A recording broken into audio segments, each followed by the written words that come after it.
ये वो देश है जहाँ पर चाणक्य जैसे नीतिकार पैदा हुए हैं। ये वो देश है जहाँ पर बच्चा-बच्चा दोस्तों संस्कृति के वैल्यू जानता है।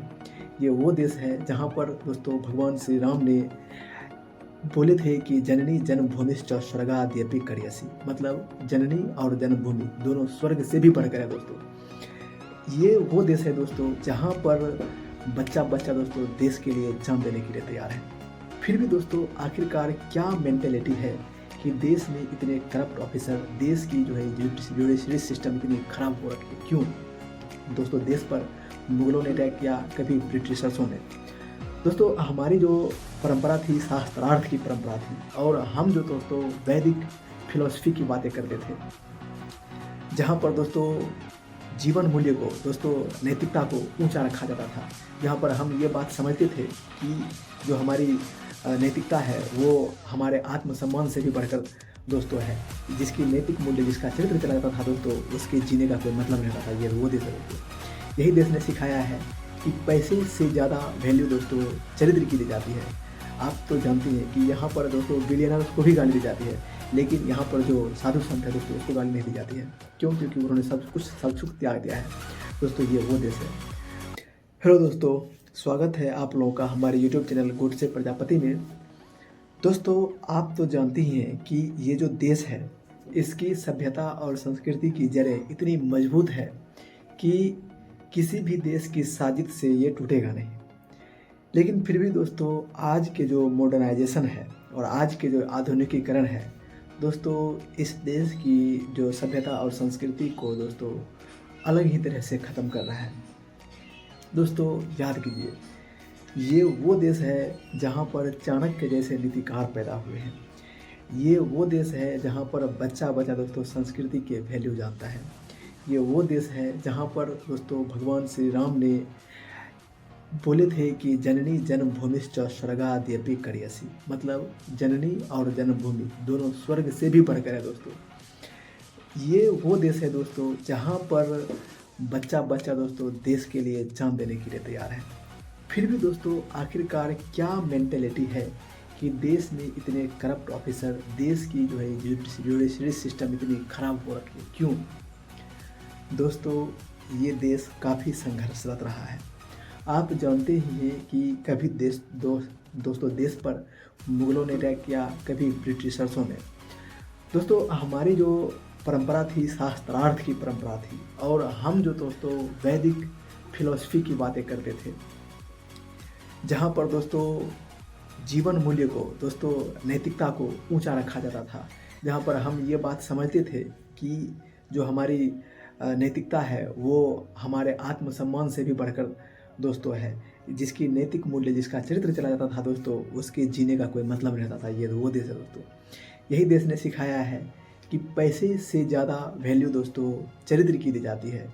आप तो जानते हैं कि यहाँ पर दोस्तों बिलियनर्स को भी गाली दी जाती है, लेकिन यहाँ पर जो साधु संत है दोस्तों उसको गाली नहीं दी जाती है। क्यों? क्योंकि उन्होंने सब कुछ त्याग दिया है दोस्तों। ये वो देश है।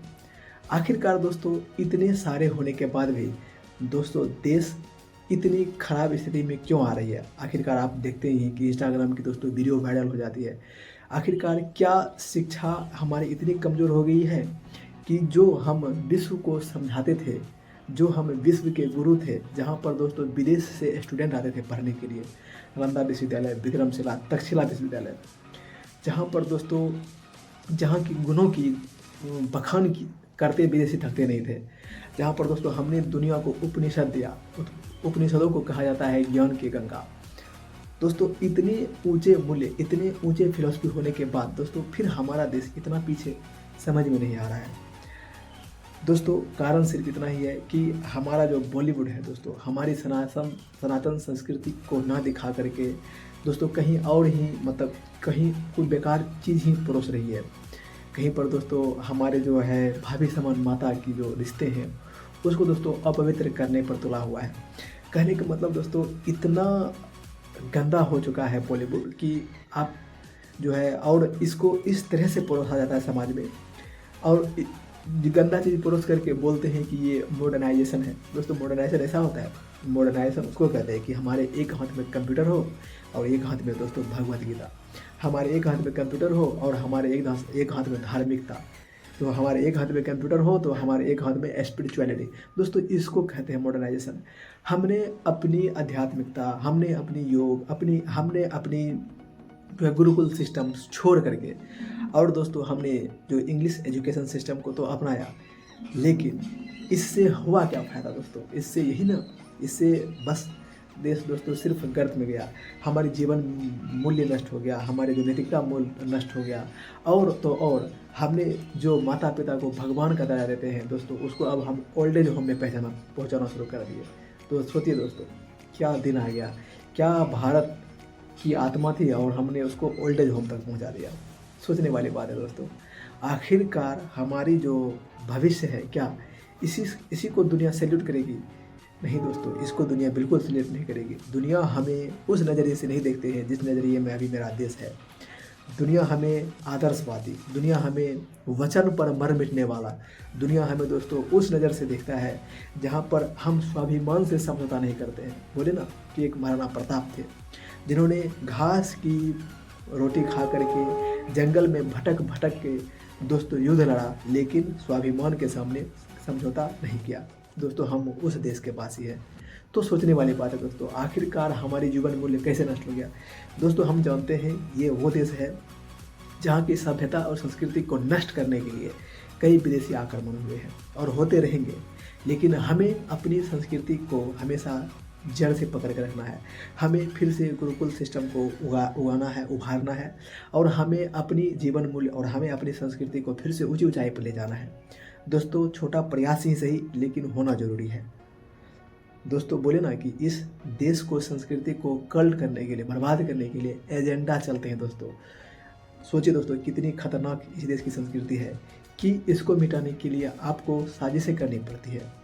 यदि आप साजिश नहीं करते हैं तो आप भी इस संस्कृति का हिस्सा हो जाएंगे दोस्तों। ये होता है संस्कृति। दोस्तों ये वेद और उपनिषद का देश है जहाँ पर हमने पूरी दुनिया को परिवार माना है। वेद का जो एक श्लोक है वसुधैव कुटुंबकम, कि जहाँ पर पूरी दुनिया दोस्तों परिवार है। बात सही भी है दोस्तों। आखिरकार हम इंसान जाएंगे कहाँ इस धरती को छोड़ करके? कहीं तो नहीं जाने वाले हैं। तो फिर ये जो हिंसात्मक भरा चेहरा होता है मनुष्य में, ये कहाँ से आया?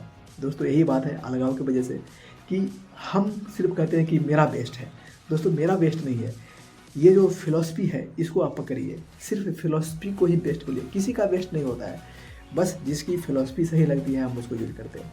न्यूटन्स ने लॉ दिया कि प्रकाश जो है सिर्फ कण की तरह बिहेव करता है। एक थ्योरी था, लेकिन फिर एक और साइंटिस्ट ने, हाइगेंस ने, एक और बात बोला कि जो प्रकाश है दोस्तों वो तरंग की तरह भी बिहेव करता है, तो हमने उसको भी माना। तो थ्योरिकल बेस्ट, चलिए दोस्तों थ्योरी जिसका बढ़िया है, बेस्ट है, आप उसको एक्सेप्ट करिए। और यही दोस्तों हमारी सनातन संस्कृति को बचा सकता है, क्योंकि ऐसा कोई संस्कृति नहीं है जहाँ पर जीवन मूल्य को नष्ट नहीं किया जाता है। सिर्फ यही संस्कृति है, सिर्फ यही सनातन संस्कृति है जहाँ पर दोस्तों एक चींटी को लेकर के या एक जानवर को लेकर के भी दोस्तों हम अपने सनातन संस्कृति के लिए खड़े उठते हैं। और हम जानते हैं कि ये वो संस्कृति है जहाँ पर जानवर से भी प्यार करना सिखाया जाता है दोस्तों। बोले ना कि ये जो नॉनवेज का कल्चर आ गया है दोस्तों, ये हमारे सनातन संस्कृति में नहीं था। फिर भी दोस्तों इसको एडॉप्ट कर के हमारी संस्कृति बर्बाद हो रही है। ये था ही नहीं, और कदापि दोस्तों इसको हम मतलब एक्सेप्ट नहीं करते हैं, हमेशा इसको डिनाई ही करेंगे, क्योंकि ये जो संस्कृति है ये जीवन मूल्य की रक्षा करना सिखाता है, ना कि उसको नष्ट करना। क्योंकि हमारी संस्कृति दोस्तों ऐसा है ही नहीं। तो जुड़ जाइए सनातन संस्कृति के साथ और अपने सनातन संस्कृति की को जो दोस्तों जीवन मूल्य की जो फिलॉसफी है इसकी नींव रखिए, और देश को दोस्तों फिर उसी संस्कृति से जोड़ना है जो कभी विश्व का सिरमौर हुआ करता था दोस्तों। ठीक है, तो जुड़ जाइए हमारे चैनल गोडसे प्रजापति से, और अपने संस्कृति और अपने देश की कल्चर्स को बढ़ाने के लिए कुछ एक अपना छोटा सा कदम दीजिए, योगदान दीजिए, ताकि देश फिर उसी संस्कृति के साथ जुड़ सके। तब तक के लिए जय हिंद, जय भारत।